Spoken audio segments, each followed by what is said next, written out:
কোথায় ও?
কি হয়েছে দাদা?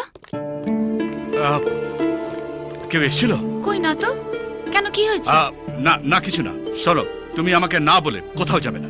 কি হয়েছে? যা বলছি সেটা শোনো। তুমি বাড়ি থেকে কোথাও যাবে না, ব্যাস।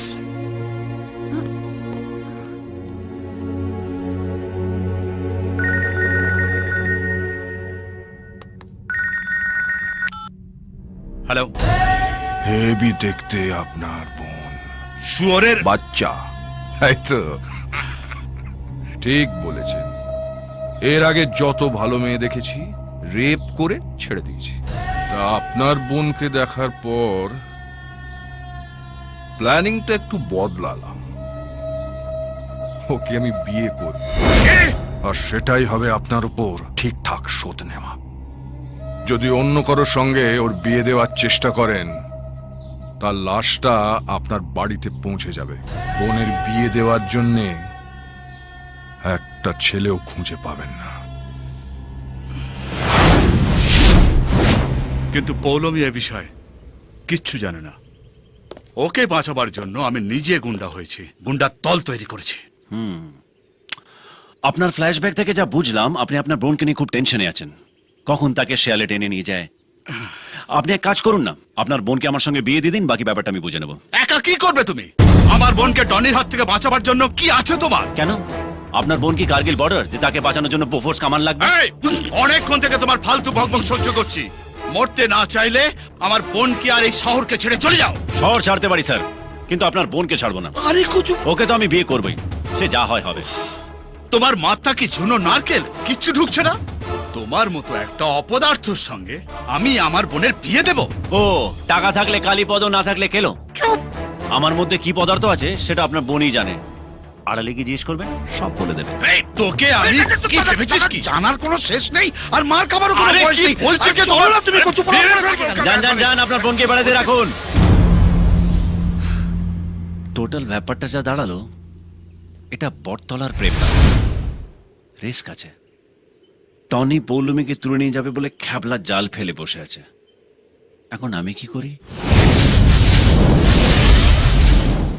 অনেক কিছু করব, সালা কাউকে কিছু বলবোই না।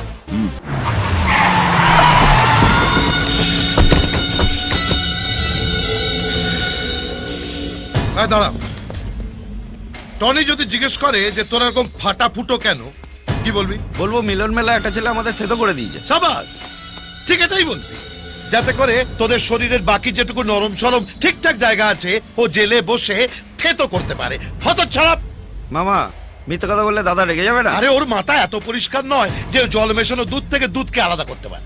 আমি ওকে যেমনটা বলবো ও তেমনটাই শুনবে। ওরা গাম্বা। আর তোদের আমি এখন যেমন যেমন বলবো ঠিক তেমন তেমন ঘাড় নাড়বি, ঠিক আছে? চ ভাগ্নে, সব ব্যবস্থা করে ফেলেছি। ভালো ছেলে থাকার জন্য 2 বছর ডিসকাউন্ট দিচ্ছে। পরশু ছাড়া পাচ্ছ। জানি। এদের এই অবস্থা হলো কি করে? ওখানে একটা ছেলে আমাদের আর বলো না, বাড়িতে বসে বসে 4 বছর ধরে এদের বডিতে জং ধরে গেছে, তাই জং ছাড়াবার জন্য এদের নিজেদের মধ্যেই মারপিট লাগিয়ে দিয়েছি। যে যাকে পেরেছে জং ছাড়িয়েছে, কে কার থেকে কম যায় বলো? এ দেখো, তোমার বিশ্বাস হচ্ছে না? আচ্ছা ঠিক আছে, তাহলে তুমি কি ভাবছো বলো? তোমরা পৌলমীকে তুলে আনার জন্য গিয়েছিলে, সেখানে একা একটা ছেলে এদের পিটিয়েছে, একা। বাইরের ছেলে এদেরকে মেরেছে? আরে কলকাতায় কারোর বুকের পাটা আছে এদের ছিঁড়বে? আছে সূর্য। সূর্য, ভাগ্নে, ভাগ্নে, এই হারামজাদে আমাদের ছেলেগুলোকে মেরেছে। এবার দেখো আমি ওর কি হাল করি। এই কেউ ওর গায়ে হাত দেবে না। ভাগ্নে, ও পৌলমীকে লাইন মারছে। ওটাও আমি দাদাকে বলেছি। আমি ওর সঙ্গে দুদিন ঘুরেছি বলে ওর দাদা আমাকে খুন করবে বলে শাসিয়েছে। আমার ফ্যামিলিকে নিয়ে টানা হাজরা করছে। ফুলের মতন মেয়ে যেই দেখবে সেই প্রেমে পড়বে বলুন, আমিও পড়েছি। কিন্তু জবে থেকে জানতে পেরেছি ওটা দাদার জিনিস, তখন থেকে ঠিক করে নিয়েছি যে আমি বড় হব না, নিদ বড় হব। আমি ফেল করেছি, কিন্তু আমি চাই কেউ একজন পাশ করুক। টনিদা যখন ওকে তুলে নিয়ে যাবে না, তখন আমি ওর দাদার সামনে গিয়ে সৌরভ যেভাবে লর্ডসের মাঠের মধ্যে জামা খুলে নেচেছিল, আমিও ঠিক সেইভাবে নাচবো। আমার এই ইচ্ছেটা পূর্ণ করতে হবে দাদা। করবো। এখন তুমি এসো। কোথায় যাব আমি? বললাম না ওর দাদা আমাকে খুন করবে বলে খুঁজছে। আমি তোমার এই চাঙ্গু মাঙ্গুদের সঙ্গে এই, থাকবো। কোথায় থাকবে? আমার মাথায়। দাদা নিয়ে যাও ওকে। এসো, এসো। মামা, ওই হারামজাদা আমাদের এত মারলো, তারপরেও দাদা ওকে আমাদের ঘাড়ে চাপিয়ে দিল। বলেছি না টনি যারা গাম্বাট। পৌলমীর নামে কেউ প্রশংসা করলে আর ওর দাদা ইন্দ্রজিৎকে কেউ গালাগাল দিলে ও তাকে মাথায় তুলে নাচবে। আমার অ্যান্টেনাতে একটা জিনিস ধরা পড়ছে না, যে ছেলেটার ধান্দাটা কি। এই ডাক্তার ওকে। মামা এলাও ঠাল। এ সারা যেন টাগড়ায় আটকে থাকে, একবার ঝাললেই পকাত করে বেরিয়ে আসবে। এসো বাবা, মাল খাও। না না, মাল পেটে পড়লেই আমি একদম রামচন্দ্র হয়ে যাই, ভালো ভালো কথা বলি। ভালোই তো, মাল খাবার সঙ্গে সঙ্গে আমরা রামলীলাও দেখবো। এলাও। ওরে বাবা, এতটা? না না, আমার তো এক চিপিতেই নাট বল্টু ঢিলে হয়ে যায়। এক সেকেন্ড। আপনি যখন এত জোর করছেন, ঢেলে দিন।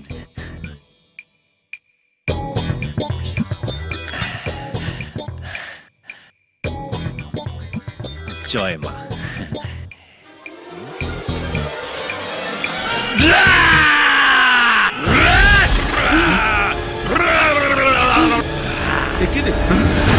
রাম হবে বললে তো সারা রাবণ হয়ে গেল। মামু, আমি বাড়ি যাই। রোজ রাত হয় বলে বউ খ্যাচখ্যাচ করে। আমি চাই। এই, দাঁড়াও।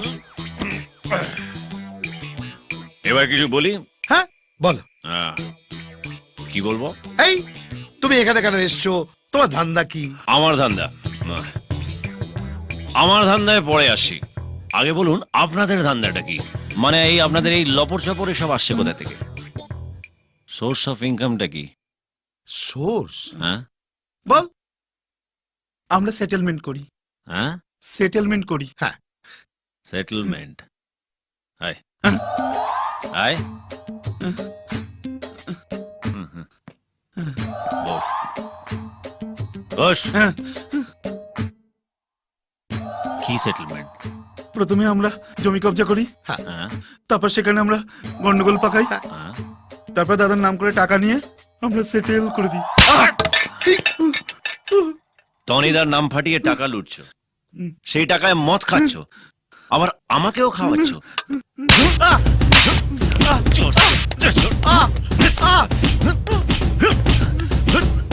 ও মামা, আমার ধান্দাটা না শুনেই শর্ট কাটছেন? না আমার ডায়াবেটিস আছে, আমাকে তাড়াতাড়ি শুয়ে পড়তে হবে। শুনবেন না? না শুনবো, কাল শুনবো।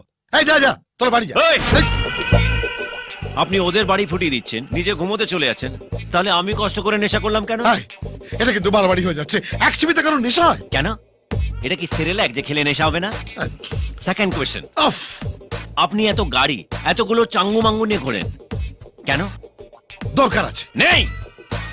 আপনারা শুধু শুধু এক গাদা গাড়ি নিয়ে রাস্তা জ্যাম করেন, আর আপনাদের জন্য সাধারণ মানুষ লাইন দিয়ে পেছনে দাঁড়িয়ে থাকে, কেউ এক ফোঁটাও এগোতে পারে না। কি করেন আপনারা? হ্যাঁ, রবীন্দ্রসঙ্গীত জানেন? আমাকে ছেড়ে দাও না। এই কেড়ে, তোর মামাকে আমি ধরে রেখেছি। হ্যাঁ, ধরে রেখেছি, খালি কথার মধ্যে পাশ। ও মামা, এই যে, কথা শেষ হলো না, চলে যাচ্ছেন? আমি কি টিভি ইচ্ছে হলে অফ করে চলে যাবেন? আর জ্বালিও না ভাই, যাও ঘুমোতে যাও। কথা শেষ না হলে ঘুমোবো না, পেট ভুটভাট করবে। নামুন। হ্যাঁ, এই সিঁড়ি দিয়ে বেশি ওঠানামা করলে না আমার বুক ধরপড় করে। হ্যাঁ, এইটুকুতেই বুক ধড়পড় করছে। আর এই কলজে নিয়ে আপনি আমাকে মেরে পৌলুমিকে তুলে আনতে গেছিলেন, হ্যাঁ? এখন আবার এসব গপ্প কেন?